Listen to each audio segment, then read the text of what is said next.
আজকে তোমরা কি খাবে সন্ধ্যাবেলা? আমি পিজা। পিজা, ম্যাগি, দুজনে যে কোনো একজন একটা বলো। আমি ম্যাগি। ঠিক আছে, দেখছি কি বানানো যায়। শুনলেন তো ডিমান্ডটা? এসব ডিমান্ড আমার কাছে ভীষণই নর্মাল, তাই আমি মোটামুটি প্রিপেয়ার্ডই থাকি। চলুন আজকে বানাই পনির চিজ ম্যাগি পিজা। ম্যাগিও হবে, পিজাও হবে। দেখে নি রেসিপিটা সমর্পিতাস কিচেনে। ম্যাগি পিজা বানানোর জন্য প্রথমেই আমি আমাদের পরিমাণে ম্যাগি নিয়ে নিয়েছি। আমি এখানে 2 বড় প্যাকেট ম্যাগি নিয়েছি। ম্যাগিটাকে আমি ভালো করে হাত দিয়ে ক্রাশ করে নিচ্ছি। দেখুন হাতটা ক্রাশ করতে করতে লাল লাল হয়ে গেছে একদম। এরপর আমি নর্মালি ম্যাগিটা বানিয়ে নেব। এখানে ম্যাগি বানানোর সময় শুধু একটা জিনিস খেয়াল রাখতে হবে, যতটা ম্যাগি মশলা আমরা নর্মালি দিই, মানে 2 প্যাকেট ম্যাগি নিলে একটা মশলা ইউজ করব, আর দুটোই মশলা ইউজ করব না, তাতে একটু বেশি রিচ হয়ে যাবে। আমি এখানে 1 প্যাকেট মশলা দিয়ে দিয়েছি। এবার জাস্ট বয়েল করে ম্যাগিটা নর্মালি বানিয়ে নেব।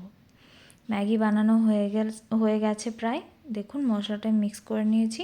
ম্যাগিটা নামিয়ে এবার আমি সবজিগুলো কেটে নেবো। যা যা সবজি আপনারা দিতে চাইবেন, আপনারা চিকেন চাইলে চিকেন দিতে পারেন। আমি এখানে দিচ্ছি পনির,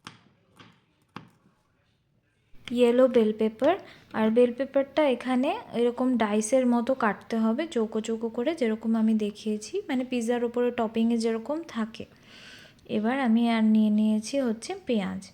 পেঁয়াজটাকে এরকমভাবে পেটালসগুলোকে আলাদা করে নিতে হবে প্রথমে, তারপর পেটালসগুলোকে আবার 2 ভাগ করে নিতে হবে। আর প্রথমে পেঁয়াজটাকে আমি 4 ভাগ করেছি, গোটা পেঁয়াজটাকে। এবার ধনে পাতা একটু নিয়ে নিচ্ছি, এটা একদমই অপশনাল। আমি এটা বয়েল ম্যাগিটার সাথে মেশাবো। এবার বয়েল ম্যাগিটার সাথে আমি ডিমগুলো মিশিয়ে দিচ্ছি। আর আপনারা যদি এগলেস করতে চান সেটাও হতে পারে, আমি সেটার রেসিপি অন্য একদিন দেখিয়ে দেবো। আজকে দিচ্ছি ডিম দিয়ে, 2 ডিম দিয়েছি 2 ম্যাগির জন্য, আর একটু ধনে পাতা কুচি করে দিয়েছি, করে ভালো করে মিক্স করে নিচ্ছি। এবার আমি পিৎজা বেসটা বানানোর জন্য একটা ফ্রাইং প্যান নিয়ে নিয়েছি। ফ্রাইং প্যানে প্রথমে আমি একটু বাটার দিয়ে দিচ্ছি, আপনারা চাইলে তেলও দিতে পারেন। দিয়ে আমি ডিম দিয়ে মিক্স করা ম্যাগিটাকে ফ্রাইং প্যানে প্রথমে একটা সাইড ফ্রাই করেছি। এবার আমি একটা প্লেটে উল্টে নিয়ে দ্বিতীয় সাইডটাও ফ্রাই করে নেব। দেখুন একটা সাইড কি সুন্দর ফ্রাই হয়ে গেছে, এটা একদম এখন স্টেবল হয়ে গেছে বেসটা।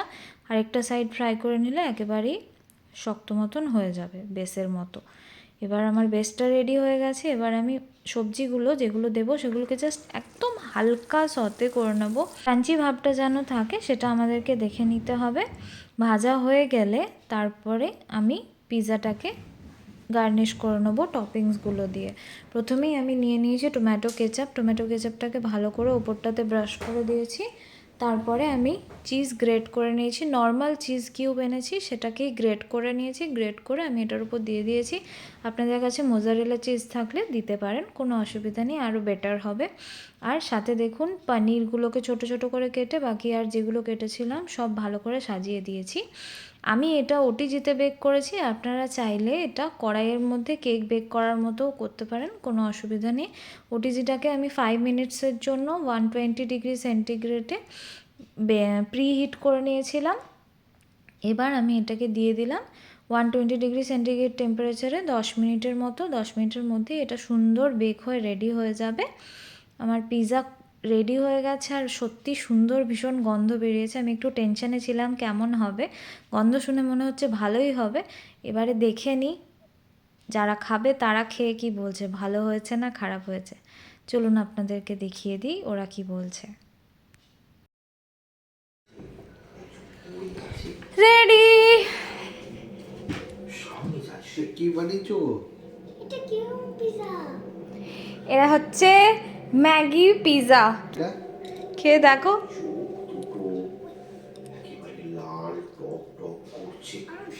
ওয়াও, আলু করে দেখি সে বুঝতে পারে। ভালো, খাও। তুই বল কেমন লাগছে তোর জন্য পিজা? খুব টেস্টি হয়েছে। তুই যে সব ভেজিটেবলস, চিজ, পিজা বেস সব খেয়েছিস, আমার এটা দেখে ভীষণ ভালো লাগছে। ভিডিওটি দেখার জন্য অনেক ধন্যবাদ। আরও রেসিপি পেতে আমার চ্যানেলটাকে ফলো সাবস্ক্রাইব করে রাখবেন।